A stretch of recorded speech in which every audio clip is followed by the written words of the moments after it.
he wanted to knowing Chris Brown or something. Ray being Chris Brown or something. And he talked about his relationship, like the drugs. Oh, the documentary? Yeah. He was talking about Rihanna in it? That was good.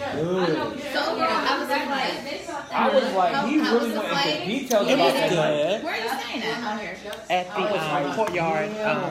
But when he detailed it, and I see her face, because my cousins, I'll just see them. you get a little more. I gotta do something quick. Yeah, he definitely like brought it in there. He left Yeah. that part out, yeah, He for said sure. second. But he admitted what was going on. Yeah.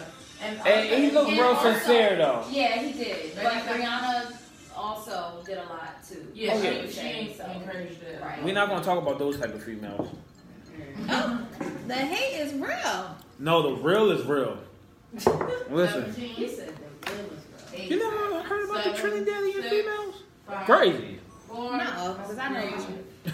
2, 1. Yo, and we are back. It's the Drop Night Show, me K Wonder, and we have our guest, Victor Carrington, in the building. Because he didn't give me instructions on how to get in the building. Oh, here Oh, we yeah. go. He just Like gave the Knox. address. It's Fort Knox. Nobody nobody can get in here. We be outside like, they say go Nobody outside. can get in here. Awesome. Yeah. So, the one thing I want to talk about. All right, you have your book. Yes. Just when you thought you knew me. Knew me, everyone. This is the book. All right, mind you, I don't know if we can get a zoom in on what he's wearing. Okay, but he is fresh to death in this outfit. Okay, so I want everyone to definitely. Okay, so you started writing this book. When did you start writing it? At what point? It started as a college essay in 2002, and I didn't know I was writing a book. Really? Wow. Okay. Went into English class one day, and she had a bunch of topics on the board, and you can choose any one to write about, but the only one you couldn't fictionalize was the occurrences in the life of. And at the time, I didn't understand why I chose that topic, but I did. And I wrote about the criminal part of my life. But at that time, I was in Virginia. I had only been home a couple of years, and I was in school. And I was doing everything I could to keep people from knowing I was a convicted felon, because it was so hard in Virginia to get jobs as a convicted felon. Now I understand that was part of my journey, and that was meant to happen the way that it did. Awesome. That is very interesting. So when you start the book, you mentioned how you were born in Nuremberg, Germany. You Yes, were Nuremberg, an army yes. brat. Uh-huh. You're an army brat. Yes. And you moved with your aunt at an early age who's raised you, well, for the most part, while Kinda. your parents were still in Germany. Right.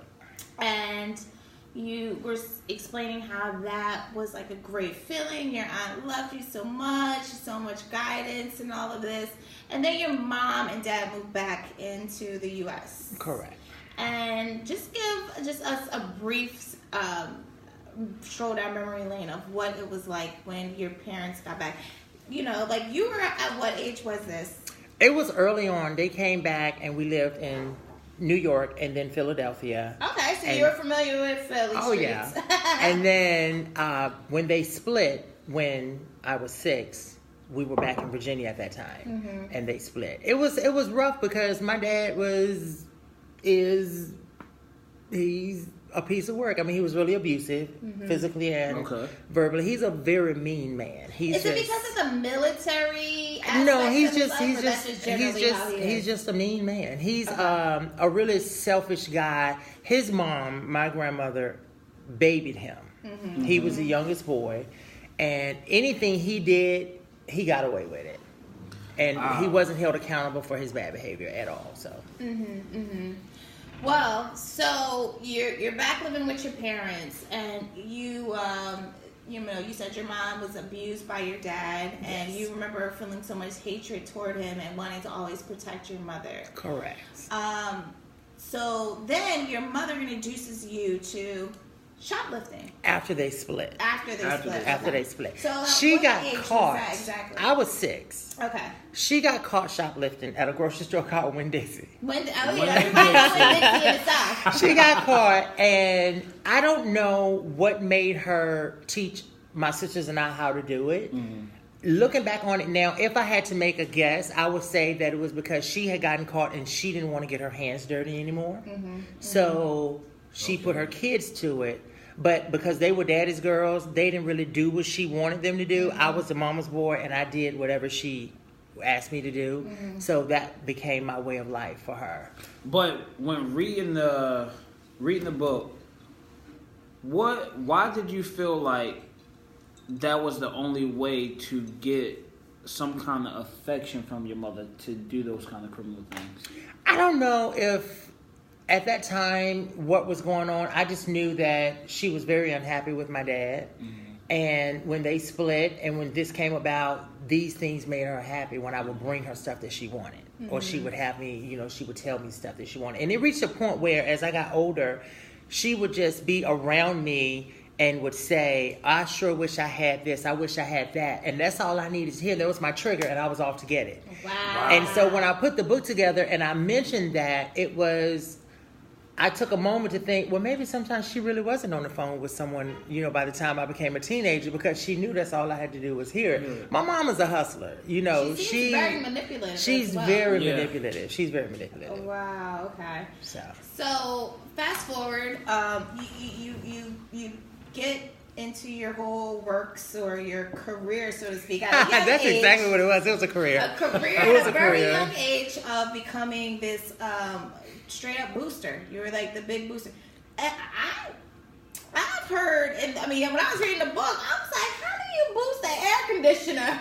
Okay. But wait, I'll fast forward to this. So, because you were doing these illegal things to please your mom and just, feel some type of like you're doing something for her, you wind up going to juvie at a young Several age. times, yeah. Several times. So tell us a little bit about that.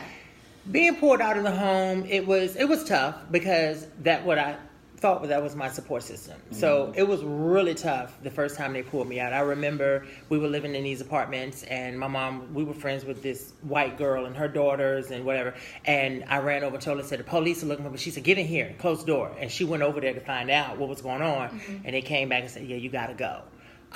So I went to the detention home in Danville, Virginia. And it was rough because, at that time I thought my mom was my best friend. And then I'm being taken away. I'm not at home. And it was hard. It was hard. Why did you feel like she didn't protect you at that point? I don't think there was anything she could have done at that point because the charges had already been filed. It was a petty larceny charge or something like that. But coming home, there was no discipline. There was no, you cannot do this. You have to stop this. It was more so, I wish I had such and such. Wow. Wow. So she continued to use that, manipulation to get more things. So, all right.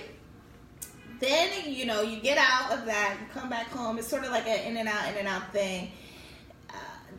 What would you... All right, so now I want to get to this air conditioner thing because you said as you got older, all right... Things got bigger. Yes, the things trash got can. bigger. It started with... Okay, he said he was at, a Macy's or something, a mall. You were in a mall. You were at a specific...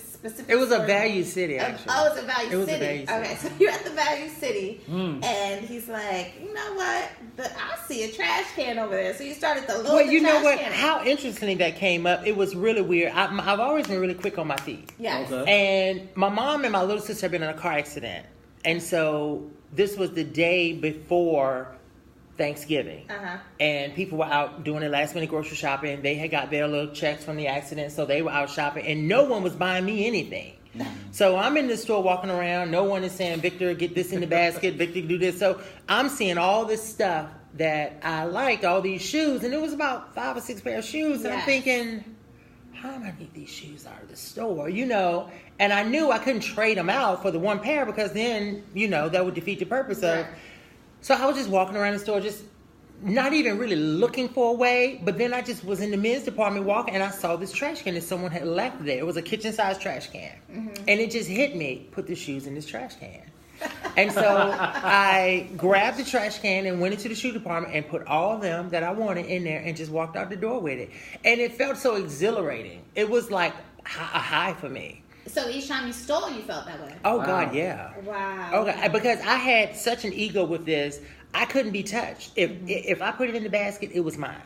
It was not to Especially stay. damn air conditioning. It was not to stay in the store. And how the air conditioner came, but Please. the trash can eventually it just continued to grow because I had a friend of mine that would come check me out of school, and we would go up there and we would hit this store 2 and 3 times a week, and within a matter of weeks we were at a 45-gallon trash can because I had the heart to do that. No one else had the heart to do you that. have to have balls of steel to do some shit. We're not trying to give no Boosted 101 class right now. Because that's what it sounds like. Boosted 101, But I mean, if you're gonna do it, you have to be good at it. And this was my life, and because I didn't have anyone saying this is not right, you should not do this. your aunt, okay, because backtracking, you stole from your aunt.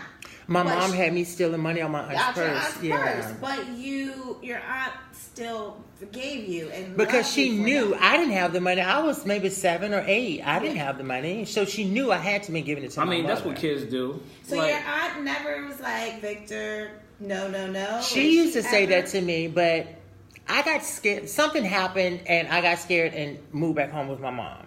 So my aunt only had one son who was an adult, lived in D.C., married with his own child. His wife did not like my aunt at all, so she wouldn't let her son come home. My mom, thinking she has all the answers, would go to like these voodoo doctors, root doctors and things in the South.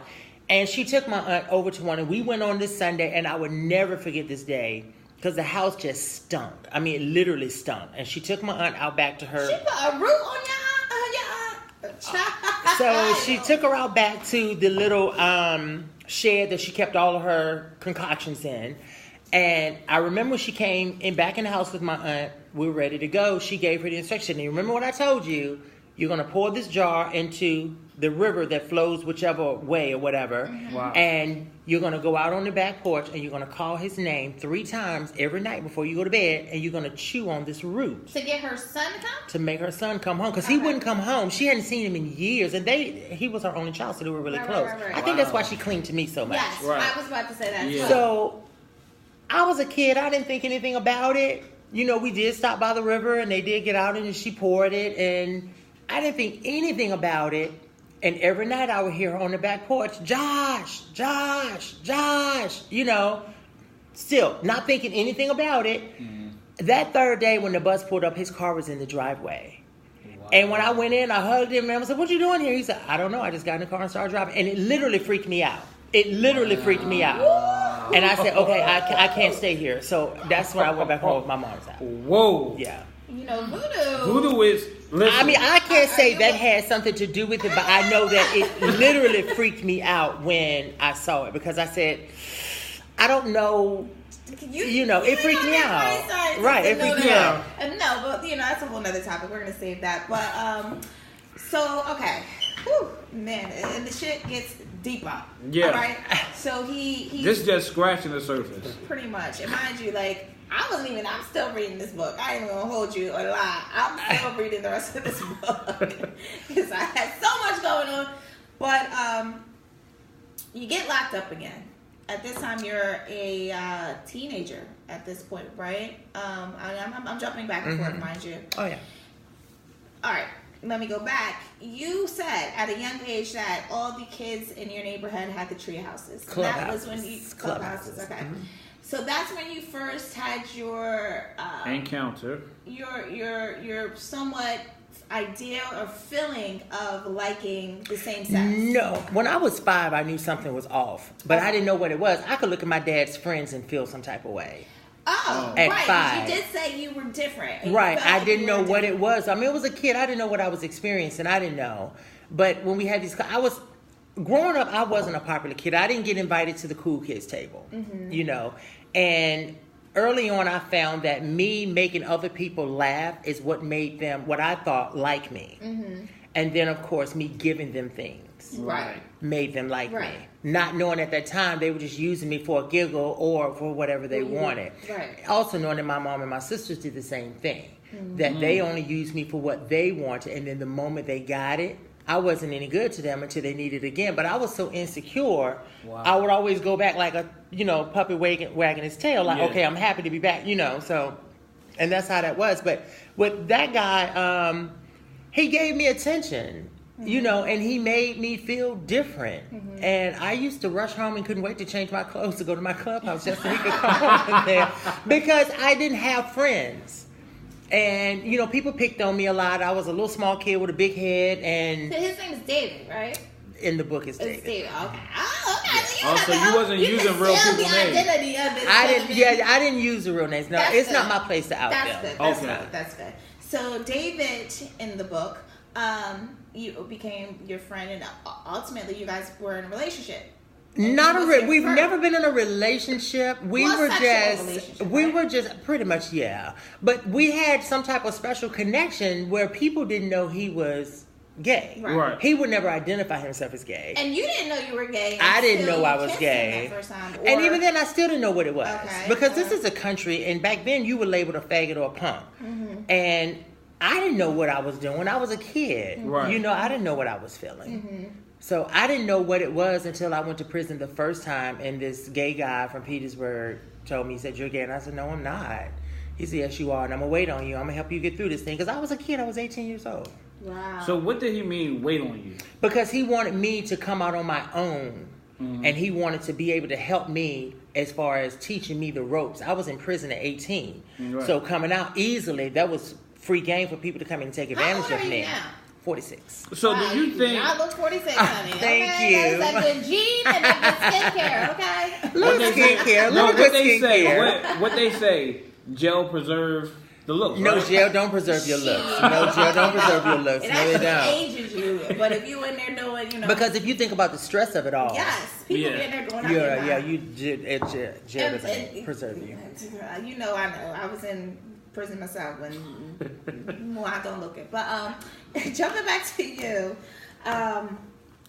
so the jail the first time you're in there, you didn't want to come out, right? Or you found you said the gentleman told you were gay. You said no, I wasn't. Right. Then ultimately you realize, okay, maybe I can be gay because I'm in a whole different state, and I'm in a place where nobody knows me, and that was your main Correct. thing. You were scared because you didn't want your family and everyone to find out as Correct. if you were gay. So Well, you remember, before then, my mother had threatened to take me to a psychiatrist because I had never had a girlfriend. Right. So right. the idea of liking men openly wasn't something I was willing to do because I didn't want anyone calling me those names that they were referring to openly gay dudes in Halifax. I didn't want that.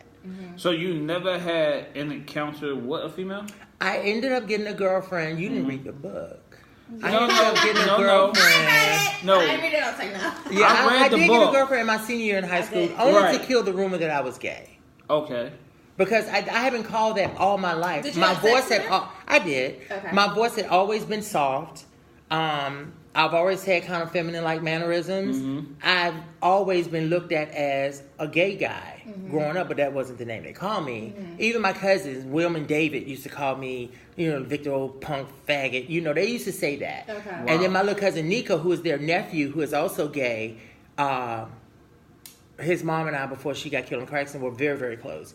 And they used to say that to him about, you're going to grow up to be like Victor, but I didn't know anything about that until he became an adult and told me that. Because I didn't see him growing up a Wow. lot. So he's gay now? He's gay. Okay. And happy and free. Good. And yeah, Good. so, because, times are different, so they have it a little Right. bit easier. Right. Now, though his family, our family is still negative because some of them never come outside of the country. They don't know what to do. they've never left their corner. They street. I know exactly Yeah. what you're- So, all right, all this is taking place in the 80s, mind you, everyone. So you're 18 years old in prison for the first time, and you decide to come out. Were you scared of being in prison like that? Did you think you I would was get beat scared up? of being in prison because it was a different atmosphere. It wasn't the juvenile. When I was in the detention home, the staff always protected me. I was a little small kid. I didn't start to grow until I got in high school.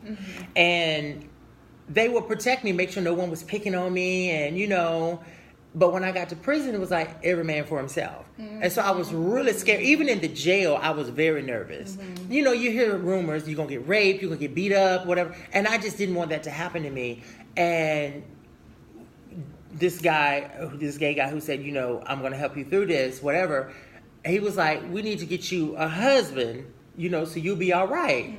And he knew guys where I was like, yeah, But then when I came out, it felt like a weight was lifted off of me. Completely, right? Because I had never really been me. Yourself, right? And Wow. I was always trying to put on airs for other people, so Right. it felt like a real weight had just lifted off of me. And I had fun with it. I didn't have sex. You was in there cutting up. I didn't have sex at that instant when I came out. But I did have a friend, and his name was Troy. And, you know, he was just more like a protector. Because I was 18 years old. Mm-hmm. So people, for some reason, which I appreciate it now, always felt the need to protect me. Yeah, and when reading the book, and mind you, I'm jumping around, but you know, you were in the jail, playing between the bars. I lost a bet. Had to kiss a guy, you know. Then you go to prison and you you come out. Then I'm jumping around. You get a boyfriend who winds up while you were in jail. Wait a Y'all minute. were boyfriend. That was on the second the day. second time. All right, I had so- grew up a little bit, but not as much. But we gonna get into that. Okay. But Cause let's that go part to of a the break. story, Let's go to a break. 'Cause it's there's crazy. So much more. I don't even know if we're gonna have to jump to the end and all this other stuff. But yeah, it's. I mean, you would think it would be like a really thick book with everything, but I didn't want to fluff this book. I didn't want you to think I was walking through the forest and the sun was bright and you had a build up. I just dove straight in it. So you would think with everything that I put in here that it would be like a 300-page book, but I didn't want that. And this I don't think you needed What 300 year did pages. this come out? It came out December 29th. And so oddly, when this came out, so I did this whole big promotional thing because I was contracted with 2 different book companies. Right. And we set it up that January 4th, I believe it was going to be released in 2016. Did this promotional video, put it out. Everybody was like, whoa, Victor writing a book? What is this about? You know, because I'm very guarded with my personal life. This is the only time anyone would ever get any part of my personal life. When I'm dating or with someone, no one even knows it. My friends don't know who he is. So when I put the announcement out that the book was coming, it really sparked a lot of interest. And I started getting all these phone calls about, what are you writing? What is this? Blah, blah, blah. Well, then on each occasion with the book companies, the content readers got it and said, oh, no, you need to make this all fiction. You need to change Really? everything. And I said, but Wow. wait a minute, it's my autobiography. Why would I make it fiction? Right. And so I called an attorney, and I used Superhead's book as an example because I know she did not have those guys' permission to spill all that dirt on them. Right. They hold were- on. We gonna get Let's listen. go to a break, and we're gonna get back into that real quick. We gonna get into the weekend featuring Kendrick Lamar. Pray for me. Right now, Drop Night Show on Water Ice Radio. Why do you need prayer? I'm just saying, why do you need prayer? Okay. Shoo, where do I go? No, we gonna talk about Brian and Chad.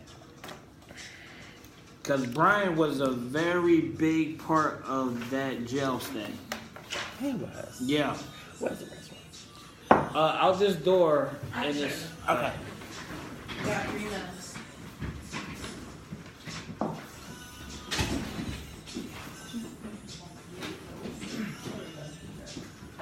The mic is kind of like blocking his face a little bit. Oh, it is. I was hoping I don't tilt it back maybe. Okay. And still keep that same. Huh? Let me see if mine's in the bag. Is that No, they mine. Yeah. No, they not. I got mine in here. Oh. Are they yours? Oh, they're not mine. Wait, let me see. Let me check my bag. Everybody check the Let me see real quick. Look, I'm gonna point something out. Look, Coach.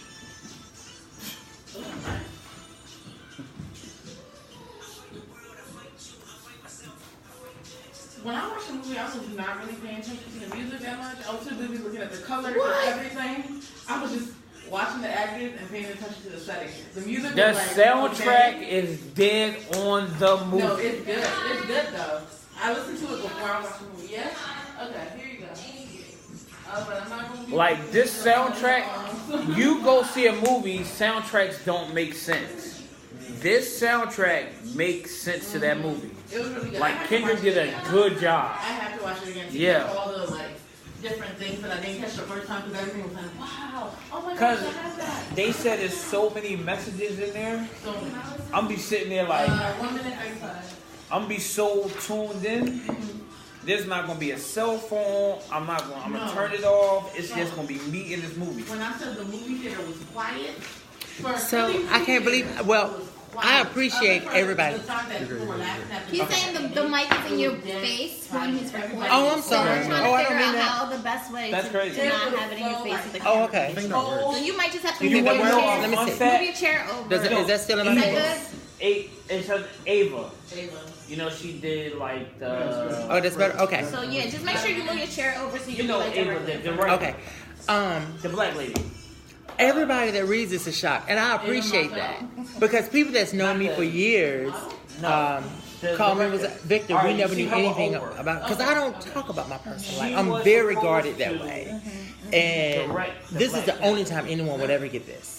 She turned it down So because there's she no said part her two, Marvel couldn't see or- eye to eye. It's not going to have the impact that this one did. Okay. I don't know. Because see, It don't if go you into notice, I didn't list my details about sisters in here at all because it was no need to. You didn't. You did make it I seem like referenced you were them, older. but I referenced them saying when I moved back home with my mom and my sisters. Okay. But it was no need for me to say, and I wouldn't have put that stuff in there about my dad being abusive had that moment came when I said I was going to kill him. Had that not happened. I'm gonna bring this back. All right. 7, 6, I'm buzzed a little bit. 5, 4, 3, 2, 1, go.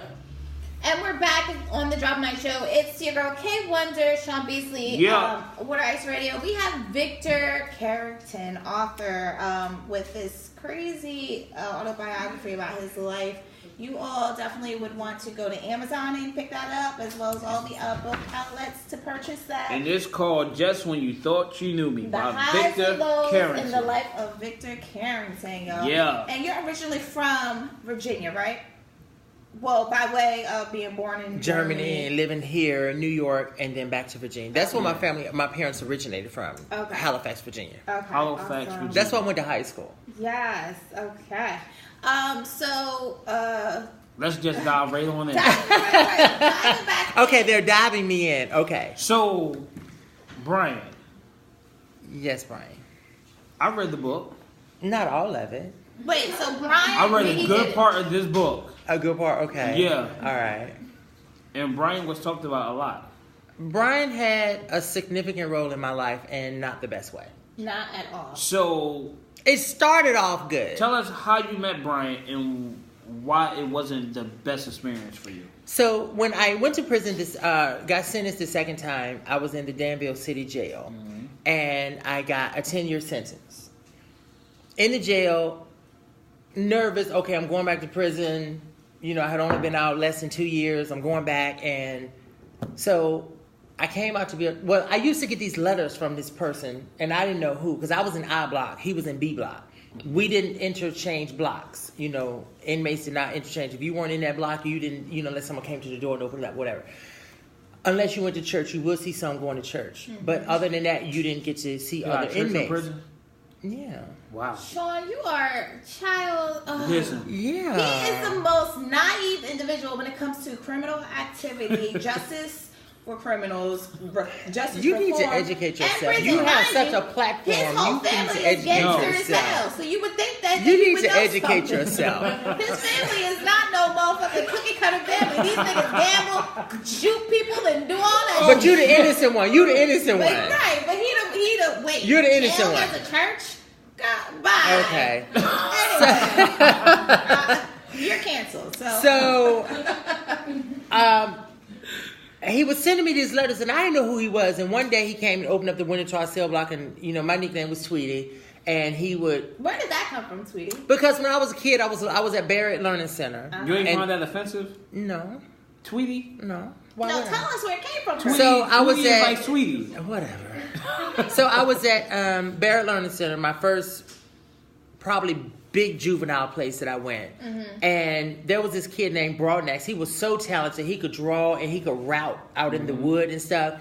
And I was a real small kid with a big head and big ears. And he said, "You look like Tweety Bird." And he routed me he really made the Tweety Bird into this wood thing. And with this thing with, "Hi, I'm Tweety." And I held on to it for years. Wow. And so that's where it came from. Okay. So someone said, "Tweety, somebody at the door for you." And I go, and he said, "I'm the one that's been sending you the letters. I'm Nard." Well, I can say his name now, but he said, "I'm Nard." That's his real name. This was His one name from was New York? Bernard. This was the one That's that was his from real New name. York or He was from New Jersey, yeah. Oh, he was from a. So Brian And he is was a Bernard. big time thug. Brian is Bernard. He was Wow. a kingpin. Well, that's Yeah, okay. listen, it's a lot of Bernards. So Okay. anyway, Well, he died, so. Oh, God rest his soul. I'm the one that's been sending you the letters, and I thought, so? And I walked away. Mind you, not to cut you off, we're gonna keep it up, Bernard. But you were in jail as a gay man. You made this jail experience seem like gay men need to go there. Yeah. No, that is not. How was it really for a gay man in prison? Because you made it seem like that is the hookup spot. No, that was not the hookup spot. That was not the thing was with this book was I didn't want to put any sexuality stuff in this book at all. Mm-hmm. But my editor, we tussled back and forth for 3 days. And she said, Victor, you're writing an autobiography. People know that you're gay. If you don't give them some detail about your gay life, they're going to think everything else you're writing is fake. Because they're going to think, okay, he's writing this, but he's not talking about what we already know about him. So why would we believe this? Mm-hmm. Right. So anyway, I came out to be a trustee. And as a trustee, you go into everybody's catwalk. You feed them the trays through the slide. And you go collect the trays and, whatever. Get towels or whatever. So you had an experience of being protected by the COs and being liked by Not the in inmates. prison. Not in prison. Not in Okay. prison. All right. So, only in the jail. Not in the jail. Okay. Not in the jail. So I came out to be a trustee. And he would come and sit at the bars and he called me Sunshine. I don't know why everybody wanted to change my name. You had Tweety and Sunshine. Got you. And then eventually Champagne. But anyway. Champagne. But anyway. White, redneck jail. He would talk to me, and then there was this white guy who came into jail. It was a big story in Denver. He had killed his wife and cut their unborn baby out of her stomach. I remember that, yes. So he was in K Block, which was isolation. They had him on suicide watch, and I used to go in there because no one wanted to go in there. I would go in there and give him his tray and take his tray. And one day he was in there just crying out of control. And I just stopped. I said, you okay? What's wrong? And he was like, I'm going to die in here. No, I have no family. My wife's family don't love me. My family don't love me.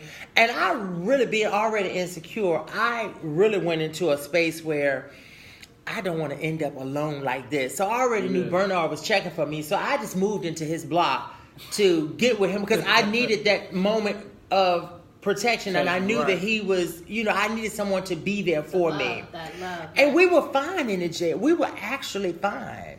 So, of course, I transferred first, not knowing if he was going to come. But you did mention that he was very... he liked to be under me. He was very clutchy. Yes, but he wasn't abusive. At that point. I didn't, but I was young. And you had never been in any fights before? I had been in fights. I used to fight all the time. In fact, the only time my older sister and I have ever gotten along in life is when we were fighting people or each other. That's shit. All three of us have the same parents, and she and I have hated each other from childhood. We have never gotten along. Wow. The few times we have tolerated each other have been few and far between. How is your relationship with your family now? We don't have a relationship. You don't have a relationship with your mother or your father, nobody? Mm-hmm. Is it because of the book? My mom, because I'm not hustling anymore, and then she wanted all of my money. She actually called the police to try to get me locked up again. Right. Okay. That's how I ended up moving out of her house. Right. My dad, we formed a relationship when I was 32 for 9 years. Everything was great until I had some back issues and I was rushed to the hospital. He and my stepmom came down because they were listed as my emergency contact. My best friend and her mom rushed down.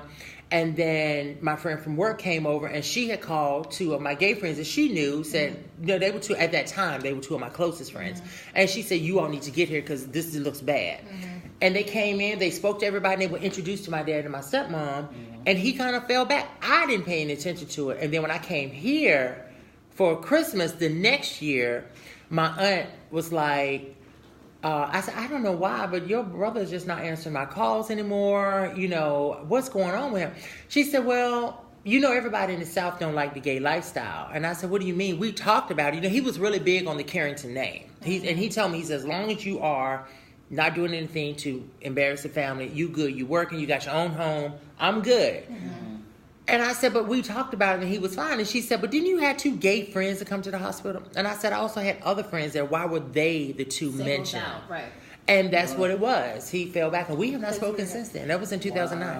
Wow. And we, mind you, after all the years of not having a relationship because I thought I hated him, we never discussed the letter I wrote him. We picked the ball up and we ran with it. Mm-hmm. That put me back in touch with my family here. That's how I started coming back up here in 2002. I hadn't seen my grandmother since I was 7 years old. Any family up here or New York since I was 7 years old. Mm-hmm. So, because my mom didn't let us come. Mm-hmm. And for me to come back up here, it was just love. It was, and my cousin Shanae Ship and I, plug my cousin Shanae Ship, my closest, I just love her. She's here. And her aunt was my favorite aunt. She died of breast cancer in 2008. And it was just so much love. We had fun. And he and I had a great relationship. My stepmom and I, great. I was calling her mom. And I would call him like, Mom, I'm hungry. And she would, well, come on up here, because they kept overflow of food in the freezer. And she would, get me something and, for the week or whatever. We had a really great relationship. He and I would call each other at least 4 times a week. Wow. We had a great, because he saw 2 of my gay friends that really weren't flamboyant, but you knew they were gay. But literally, they were there 20 seconds. They came and said, what can we do? And they told my friend Carolyn, said, we need to get his car because they're going to keep him and we'll put it in my garage. And they left to go do that. So I guess it was and I don't know. I'm sorry, because that's very unfortunate.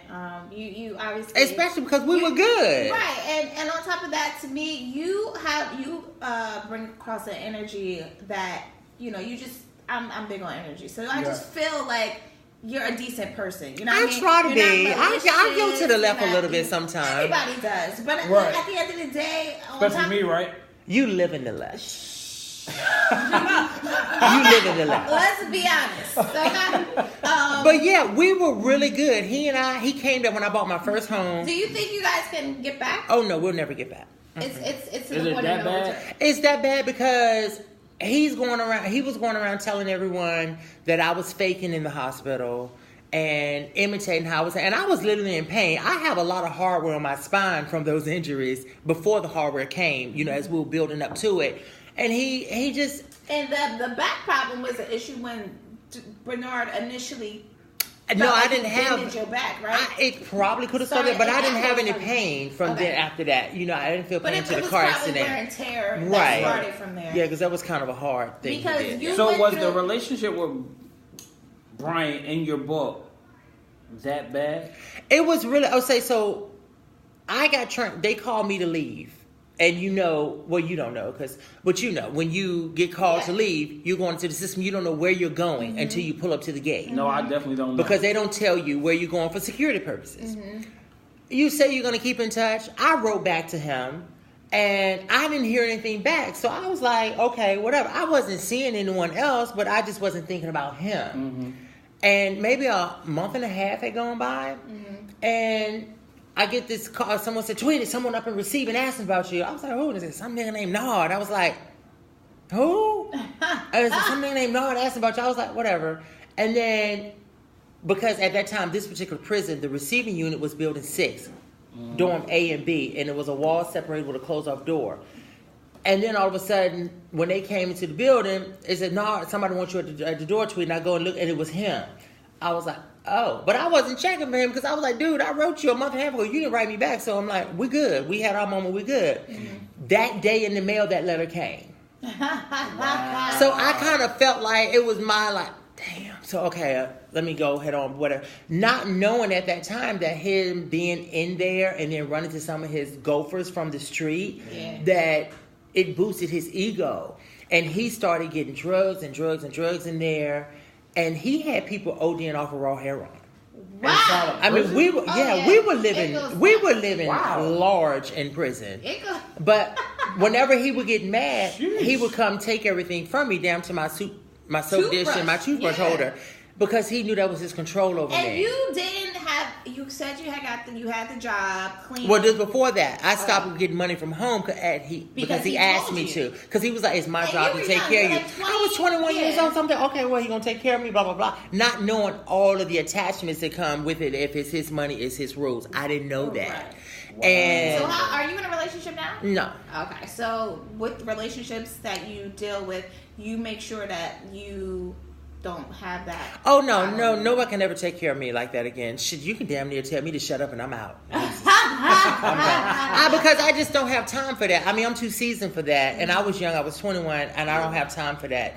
And because of the experiences, when I look back on, that was a dark moment of putting this book together during the week that I did, because very messed up. he was very controlling. And the day he told me that he would see me in a pine box before he see himself without me. And then the first day first day he punched me in my face, I was like, "Oh, this is really happening. This is really surreal." But and did I had you not no feel help. like it was going to mount to that? 'Cause y'all were No, arguing because all the time, right? well, he used to threaten me a lot, but I used to fight and I used to have mouth and I used to be like, "You ain't gonna do nothing to me," blah blah blah, and he would never do it because by the time we physically saw each other, he had calmed down. But not saying that that it was my fault that he did it the first time, but I do know I contributed to it because I own my behavior. If I do it, I say it, I own it.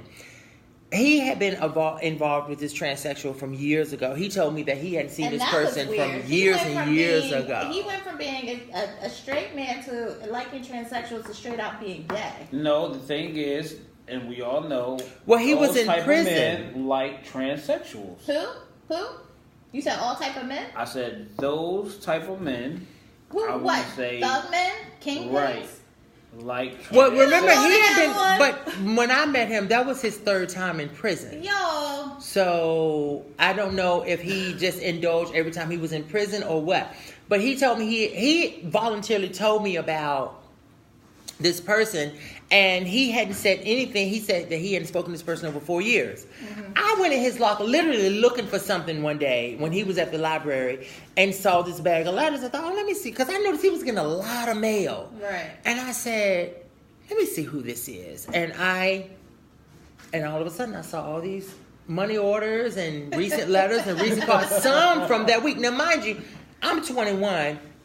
If I had been on my game at that time, I wouldn't have cared because the money was taking care of me. Mm-hmm. I would have just paid it and kept it moving. Mm. But because I felt like you telling me you love me and now you have this person writing you, I have a problem with this. Right. So I brought it up to him. I said, when the last time you heard from Gigi? I ain't heard from Gigi in about 4 or 5 years. Like, and I was like, but Gigi just sent you money this week. Right. And he was like, how you know? I saw it in your locker. And before I knew, it was like, bam. I was like, oh, you know, so that kind of woke me up real quick. Thank God. Well, look, we're about to get into this other song. There's so much, but you know what? We can't give it all away here because we'll be here till 12 o'clock talking about this book, y'all. So we're giving y'all some little spillers, and Go get the book. About Amazon.com, Just Me Cartoon Me. You knew me. Just Me Think You Knew Me. The Life of Victor Carrington. And mind you, it's a lot. This is about an African-American gay male growing up in the 80s and going through his, life ills and learning about his journey. And there's something that you mentioned in the back of the book, Towards the Reflections, that I want to bring up when we come back. Okay. We're going to get into this next song. Sean, what is coming? What song is that? Yo, Jaden Smith is out here killing it. This is his new song called Batman. Who? Jaden Smith, Will Smith. Yes. Okay. It's the Drop Night Show on Water Ice Radio. Come back. Have you ever noticed how wild Will has gotten on Instagram? He done opened up an Instagram account and he is just wide open. I love it. He's like catching up from lost time. And he said it though. He was it's like he's being himself. He said he didn't want to do. He was told not to do social media as a actor because he was supposed to have some type of mysterious to him, some like mystery. But now the times have changed, and this is the reason why he's doing it. Yeah. And he's just like, oh. But his boyfriend is getting a divorce, right, from his wife. Which boyfriend? Will Smith and Dwayne Martin. They're getting a divorce. Him and Tisha getting a divorce. Dwayne Martin and Tisha getting a divorce. I didn't know that. And that's Will Smith's boyfriend. My phone coming. I will say this. Yes. I know forgiveness is a big deal for people. Just because I forgive you doesn't mean I have to engage with you. What? For her and Martin to come back together, that really shocked me. Why? Because she had him up on like he was harassing her and she had to get the restraining order. But now all of a sudden it's like you all close. I wouldn't want to be around you like that. Really? Because of what Remember the last season, they filmed it hard. Without her. At one point, she had completely was off the show. Right. Yeah. So it's like, but now y'all cool. I get it. We all grow and we move on. But that's a serious allegation. You know, you just can't say I sexually harassed you. I do think, in my opinion, because of their chemistry and all the years of work, I think something happened with them. I'm going to tell you. We're going to talk after the show. We're going to go eat after the show. Yeah. So we go to Cheesecake Factory after the show. It's right there. But the reason behind that is they were sexually. I get my part. It's over the parking garage. I just need to move it on. No, they close at 11:30. Oh, they close at 11:30. So I just need to move it on the street. We got here at 10. So. I need to move it on the street. That's all. This all whack as shit, but. Katina, thanks, babe. I hope everybody's doing well. I am at the Drop Night Show in Philadelphia. Just when you thought you knew me is on the move. I wish you'd have Met this guy. We got Victor Carrington. Yo, he's very talented. He's humble. Y'all got him. Go get that book. Stop sleeping on this book. If you want to know him, pick up that book.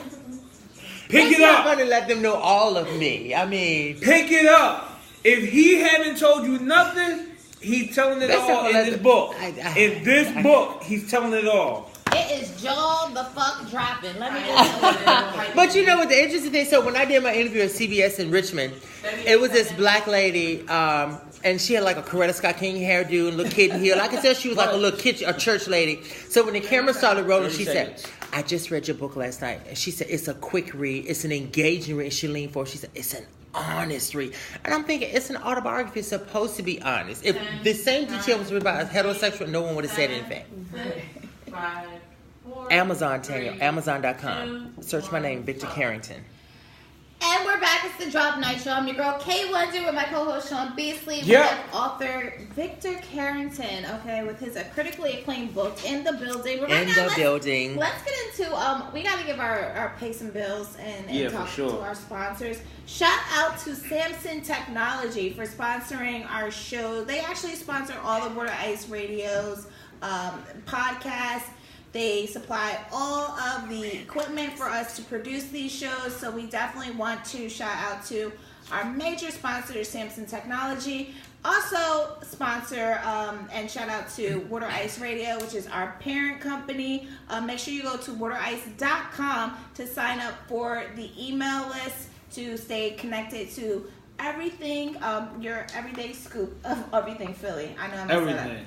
But also with Water Ice, you can also get these free Globetrotter tickets. Okay, we're giving away free two, I believe, free Globe free Harlem Free free Harlem Globetrotter tickets. They're coming to Philadelphia. So if you want to take your kids or your girl or your guy to have some fun and watch some and see some good basketball skills, definitely go to waterice.com to sign up and get those, and make sure you sign up for that email blast so you can make sure you have your scoop to everything Philly.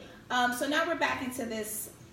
All right, we're gonna sum it up because we have Wait a minute. We can be here for like a whole, like I said before the song. We can be here for a whole another hour. No, we're gonna keep Victor here the whole show. Yeah, we're keeping him here the whole show. We have some other topics we gotta get about. into. You know, it is Black History, even though Black people want to get a little short. 28 days. 28 days. That's enough. But so what change is coming. Yes. Lord, so what I wanted to talk about.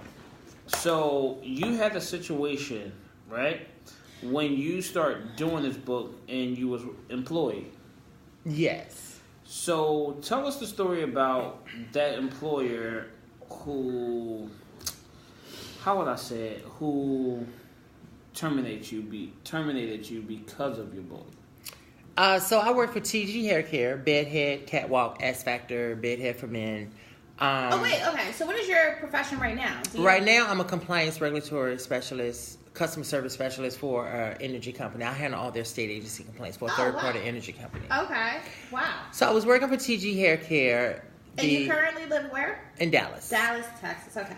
TG is based in Louisville, Texas, so the corporate office. So I was there, and I went to the general manager, Elisa, and I told her, I said, hey, I have a book coming out. She was like, oh, what is it about? I said, well, it's my autobiography. And she said, oh, okay, did you mention TG? I said, no. She said, then you're fine. Well, then the book came out while I was here, actually, in 2015. It came out from Amazon. That's what I was saying before when I tried to the book, when they said no, when I went to Amazon, you don't get to choose a date. Once you send them your package, it rolls out immediately. Okay. So I was here in the hotel and I got noticed, oh my God, your book is amazing. I was like, how do you know? And it was because it's online. I said, oh. So anyway, everything was going fine. Everybody in the office was buying the book because it went to number one. It came out about 8:30 p.m. the night of December 29th. By 10 a.m., December 30th, it was number 1. Wow. So it beat Muhammad Ali's latest autobiography 2 of the 4 weeks that it was Wow. number 1. So I was super excited about that. So did you get real paid off of that book, or like? It's still selling, so it's doing well. It's doing well. It's doing well. So, but you know, bills got to be paid. You got to pay your production and all that stuff. So anyway,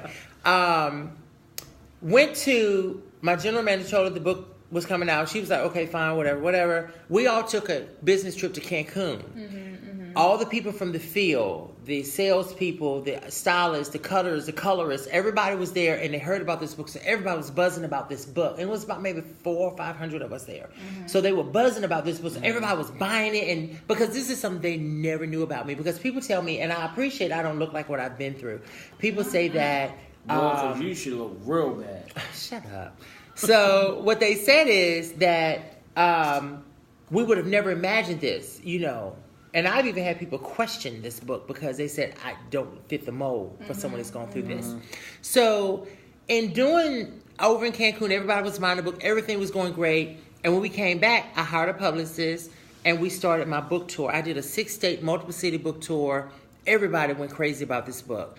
And the moment I started going on TV, because I had to do, my publicist had me doing media whenever I would go to an area to do a book signing.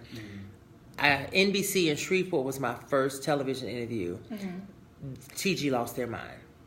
So the HR called me in the office and, well, you know, Victor, I've heard about your book and heard it's a really good book. An attorney for the company read the book, but we just feel like you can't talk about it at work.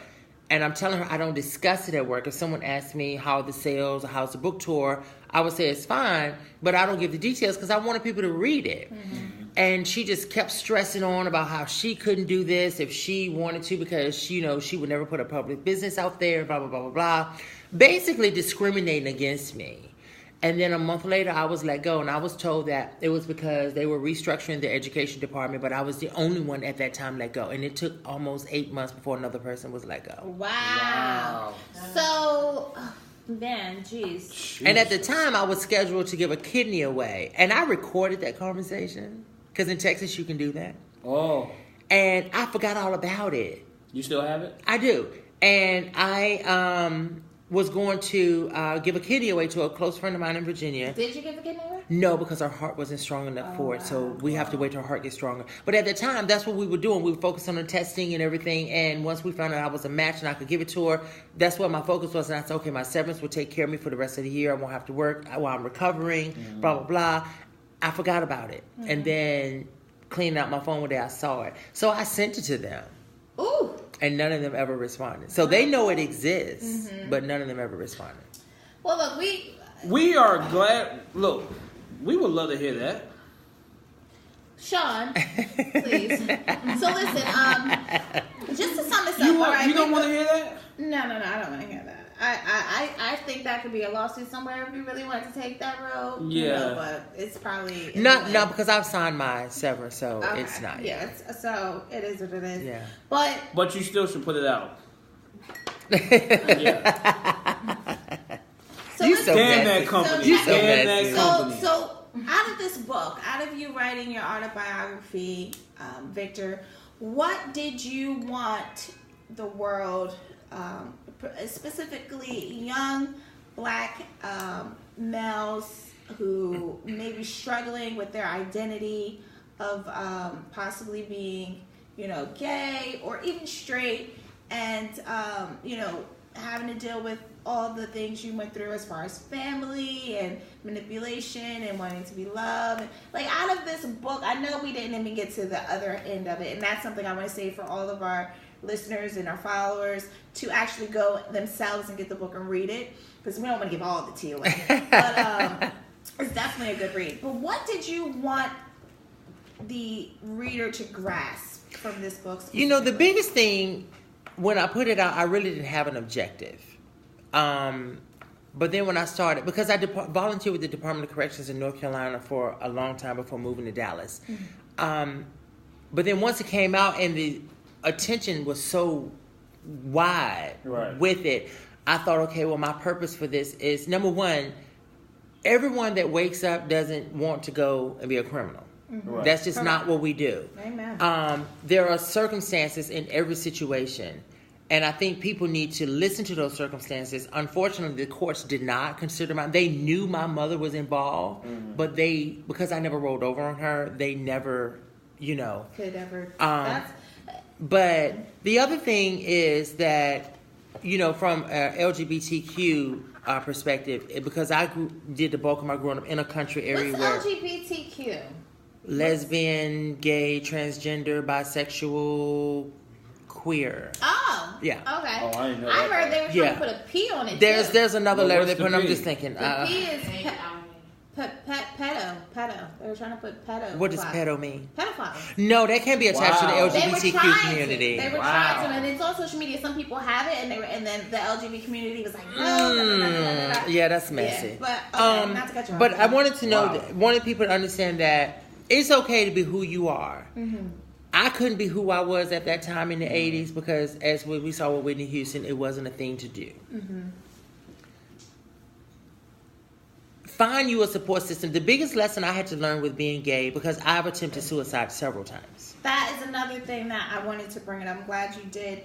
Your first attempt at suicide was when you were a child and you tried to cut yourself with a butter knife. I tried to open my appendectomy scar. Right, you tried to cut yourself with a butter knife, and then another time you did it was I as took a pills. teenager and you took the pills. Mm-hmm.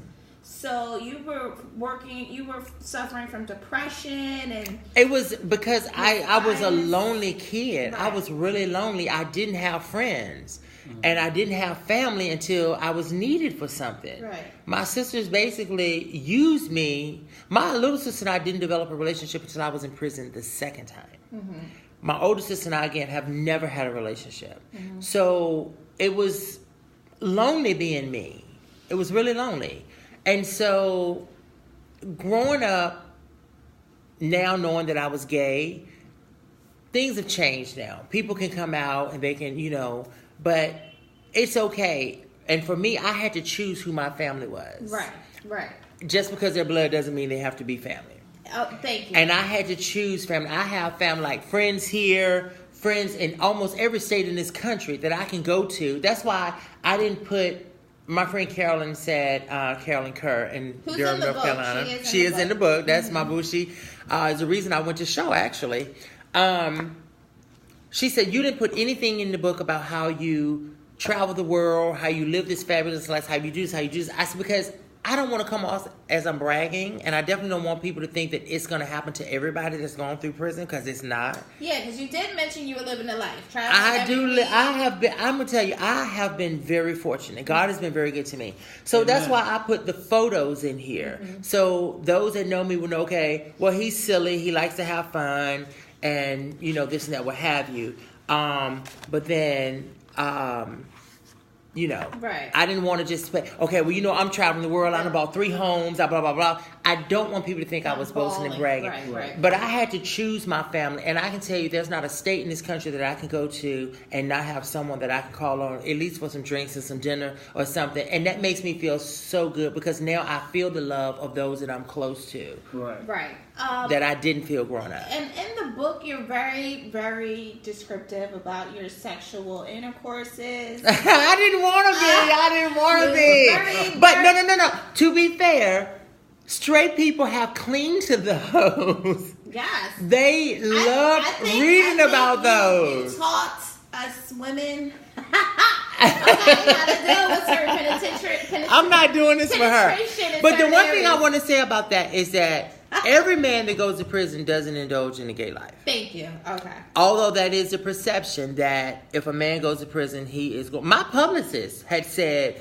"Oh, if he goes to prison, he can't do nothing for me because I know he." I said, "He can't do. You can't be like that. That's so blindsided." Because really, when you're in prison, it's sort of like being in a college. But not only that, if you're not attracted to it, you're not gonna do it. Right. Like if you're a sound, like mind you, a lot of men do have the curiosity, but some don't cross the line. Right. And there are those who do. But all right, let's move it forward. So you did graduate college.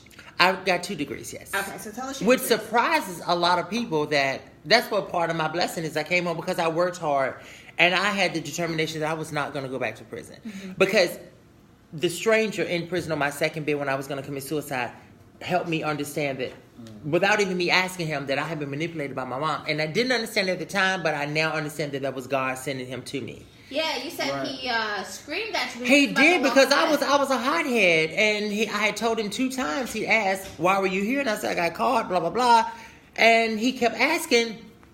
I got up to walk away, and he was like, "Sit down," you know. And of course, this is big black man. I'm scared. I'm in prison, thinking, "Okay, oh my God, you know, I'd already been through one abusive relationship. I almost had the attempted gang rape by 7 dudes." I'm like, "Okay, let me sit down." And you know, and he asked a question, and I said, I pretended to start thinking about it, but then the reality hit, and I really started thinking about it, and that's what happened. And I knew when I came home that I was never going to go back to that life again. So I had the determination to do whatever it took to stay free. What are the degrees you have? My 2-year degree is in business management, and my degree from Shaw is in business administration with a concentration in management. There we go. There we go. So this is a book of true adversity, but you always talk about and always reflect back to, you did find God at one particular point when Absolutely. you were about to face prison. I think it was for the 2nd or 3rd time. Everybody finds God in prison. Right. Well, you even That was a very. But before you found God that day. I did. But before Yeah, you did. you actually went to prison, you mentioned that I had joined the church. Well, I went to church, but that was only because I was told that the pastor, Bishop Lights, could get everybody out of trouble. They got into trouble. And my friend Inez said, if you go see this pastor, he can get you out of trouble. So at that time, I was doing whatever it took to get me out of trouble. Mm-hmm. And I went, but of course that didn't work. And I understand now that this was my experience that I had to go through to get to this point. Because had I gotten out of trouble or had I made second parole, I would have been back to my hustle and nothing would have changed. That's right. I understand that my being, and that's why I tell people with this whole thing that people were criticizing the mass incarceration. I said, listen, I almost got to fight in the barbershop a couple of years ago about this when Hillary was running. I said, listen, if you want to be totally honest and transparent about this, mass incarceration saved the lives of many men and women. Let's just be clear. Because had they come home early, they would have been back to their hustle. But because I stayed in and had to face my time, and because of that day, that stranger made me understand why I was in there without even me asking for it, it made me understand. I had never blamed my mother. So it made me understand that, okay, this is where I've been and why I got here. This is where I break. So you do still blame her? Absolutely, because she put this in me. Any type of ownership for it as well? I could have stopped as a teenager, but when you're making as much money as I was making over $1,000 a week. Sometimes I was making $3,000 to $5,000 a week. Because see, I didn't go get stuff to try to sell it. I had stuff, people were waiting for it. Mm-hmm. And I was the one that would come out of the store with $3,000 to $5,000 worth of merchandise at a time. Mm-hmm. Wow. I didn't play with it. That was my business from Monday to Thursday. That was my business. Friday to Sunday, I partied. Your last and final stunt in prison was when? What year was that? I went in January of 1993 and came home in March of 2001. And haven't looked back since. I will not look back. I did go back to volunteer, but that was it. That was it. Awesome. So listen, I want to talk about this real quick before we get to the break. No, actually, we'll wait for it after the break. I think this is good closing. So let's get into this next song. And then we still have to get to a really quick segment of Stay Woke. But it's about, remember you said your boyfriend was selling heroin? Mm-hmm. So it's about, he said he had a lot of people OD'd in heroin because of this man. So the segment of the show, my Stay Woke segment is going to be about that. But we'll get back. Let's get into the next song. What's that, Sean Beasley? Bruno Mars, Versace on the Floor. Make sure y'all go out and catch this man on tour. It's amazing. Yes, on the Drop Night Show, Water Ice Radio. We'll be back. Yo, that drink has me buzzed. Why? Look how he told you. Yo. It sells all over all bars. This tea time? Serious? Anybody need a recap? No, don't you recap me. Recap. We still got we need more ice, but You know, I am giving you all this. the tea, honey. Yo. All this drama. Camera eye, long midterm. Oh yeah, how do you feel? Can we get him a coffee with a camera eye and an ice, please? Thank you, everybody, for tuning in. I am in Philadelphia at the Drop Night Show with my girl Kay Wonder, Hey! my boy Sean Let me- Beasley. let- Yeah, you gotta come over. Listen, this isn't all the interviews I have going on, and I have done a lot of interviews, as you know, you all follow me. It's my girl K Wonder. Thank you, Victor, for coming. Absolutely, I flew all the way here for this because I'm going down to my best friend's retirement, and I said, I'm going to Philly first. He had to. It's the Drop Night Show where every Thursday at 8 p.m. get the Water Ice Radio. It's WOODERICE radio, and you can listen to the show live, but we'll also have a playback for you, and it's going to be on the newsstands here in Philadelphia. So I can't wait. Shout out everybody who doesn't know about Mr. Victor Carrington. You will hear it, and you will get the shocker of your life. You know, I have aunts that are here that don't speak to me anymore, so they'll hear about this. And they probably gonna walk by and be like, "Is that Victor on They gonna know it's me. They gonna know it's me. They gonna call my dad. Your damn son up here talking about you again. So you know what? It is what it is. Right. It is what it is. I'm excited, though. I'm excited. Absolutely, I had to come here for this. I had to. But everybody on my Facebook page, thank you so much for tuning in. You guys have supported me and held me down. I am super excited to have you in my circle. Because I'm going to tell you, look, this book, we're going to ride this till the wheels fall off. Okay. Because it's still considered a prime book on Amazon after over 2 years. Wow. It's still prime. It's still selling just like that. 2 minutes, 15 seconds.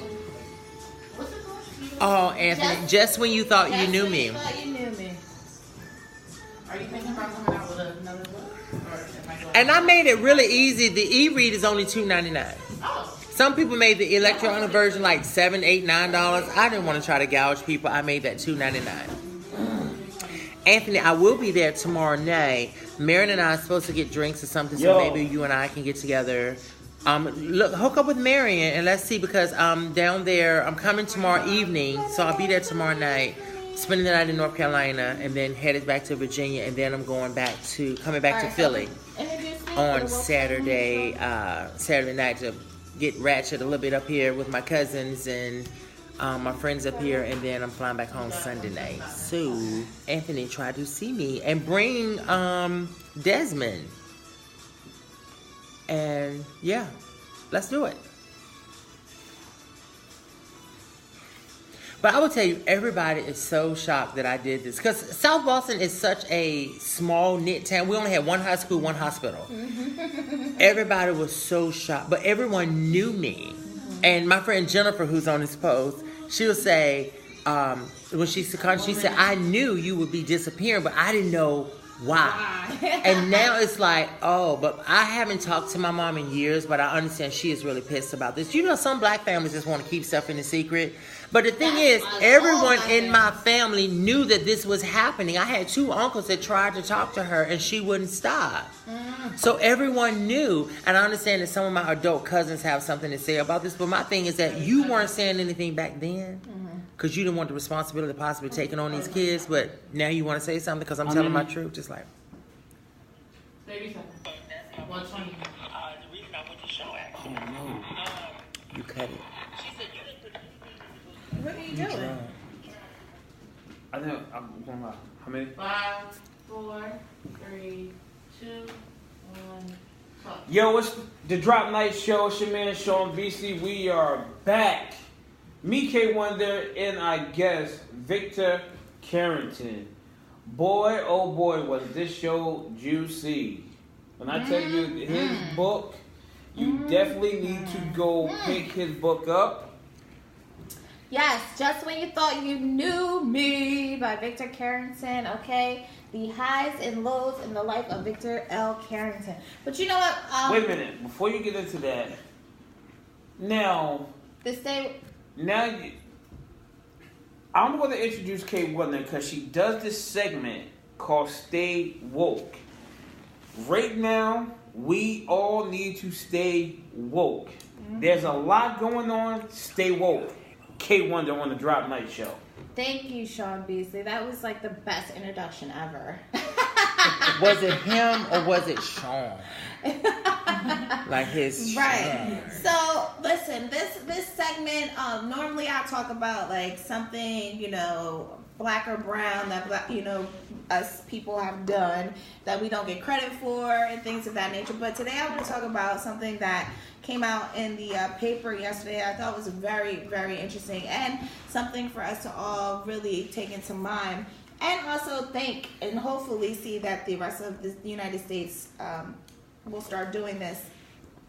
It came out that Camden County, which is in New Jersey, is Bottom of the suing. barrel. Camden County is a vast amount of cities. It's not just Camden County, not just the city. Anyway, they're suing big pharmaceutical companies for all the money they spent on trying to fight the opiate addiction problem. And I reflect that back to what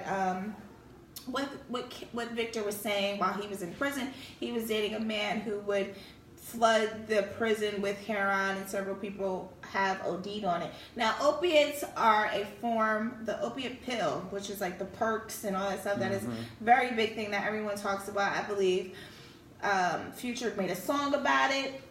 You know, it's just a big thing, and it's an epidemic around the whole United States that actually has been taking lives of young kids, of, you know, adults, and so on and so forth.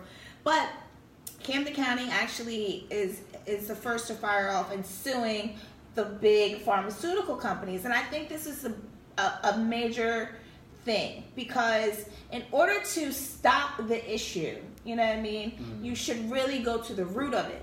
So if the root of the issue is the the pharmaceutical companies producing these pills that are now being sold or given out so freely, I feel like they're trying to get to the root of the issue. I don't think that's catch-22. it. I definitely think that, because, and I'm going to use this Florida shooting as an example. Did you all see the students on that? Trump? With Trump? They had that town. No, You know how much money- with Mark Rubio. Do you know how much money they raised? They raised a lot of money. But here's the $3.5 thing. million. Here's the thing. White people, and I hate to go to race with this, I do, but it You is have what to, it is. You have to. White people will throw each other under the bus for $1. Of course. Right. And unfortunately, people's lives are at stake. The drug business is $1 billion business for a bunch of these white people behind the scenes. Correct. Prisons are $1 billion business for a bunch of. Correct. How do you think Michael Jordan got to be as rich as he is? Oh, we not We gonna had talk that about. conversation when we had our shoe. I mean, his shoe is something, but he invested in those private He's a prisons, private and no Wait a one minute, but ever that's knew that's it. a catch-22 too. Okay, I'm gonna invest into this, But if- guess what? I'm going to invest millions of dollars into communities.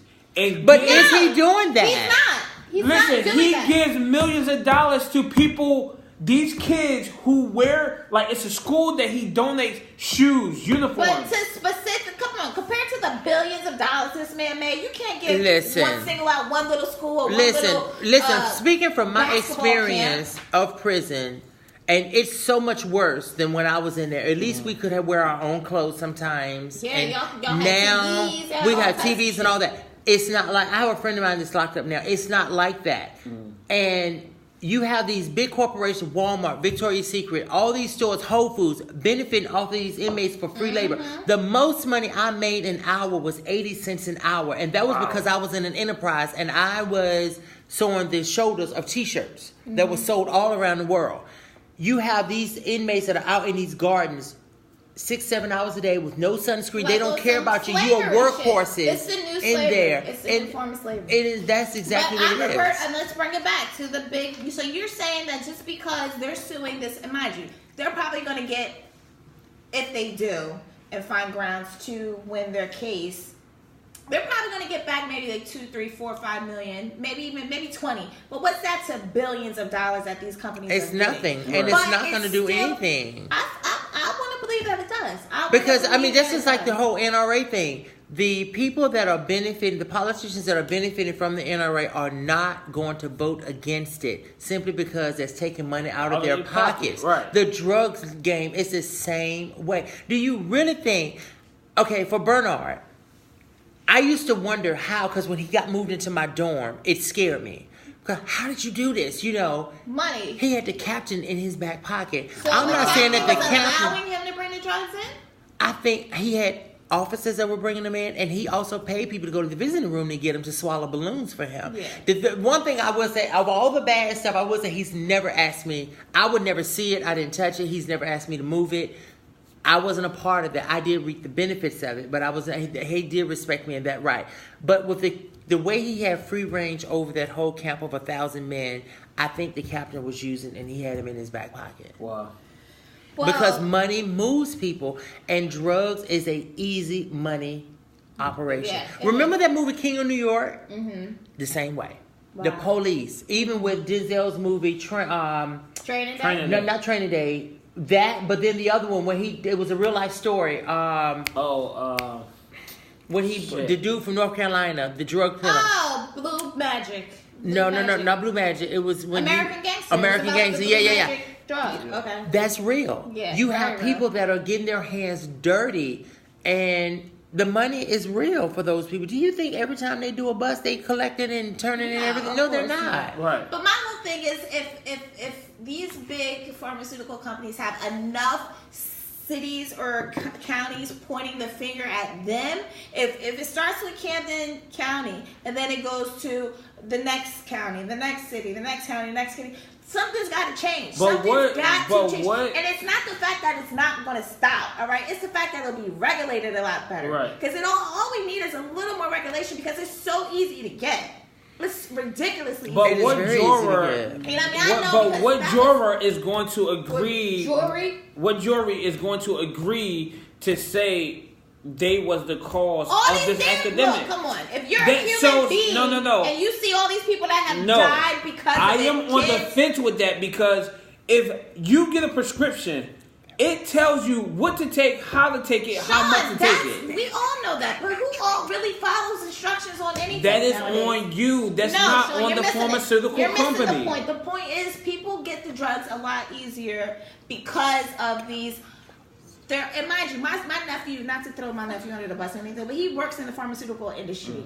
They will give certain perks to certain doctors that will continue to purchase certain pills from them.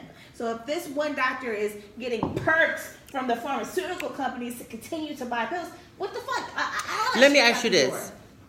Of all the research of all the years and all the cancer and the death, do you really think there has not been? That's exactly. why Dr. Sebi And died, it's not because coming he out was because curing it things. is a billion-dollar industry. I'm gonna tell. Money Okay, I'm rules gonna tell As y'all long as you live something. in America, you might as well say we're all damned. No, I'm gonna tell y'all We're all fucking something. damned. So my cousin works for this pharmaceutical You gonna company. be 2 days? Let it out, please. Just get to No, it. he Roll works out. for a pharmaceutical company that created the drug PrEP. Okay. PrEP is Well, a PrEP drug. is not a drug, it's Truvada. PrEP is a drug that people could take to prevent from catching HIV or AIDS. But that's not a 100% effective drug, Right. though. But they do have but a cure. I believe what so. happened was the state cut funds for them, but started to give the company down the street research for cancer more money.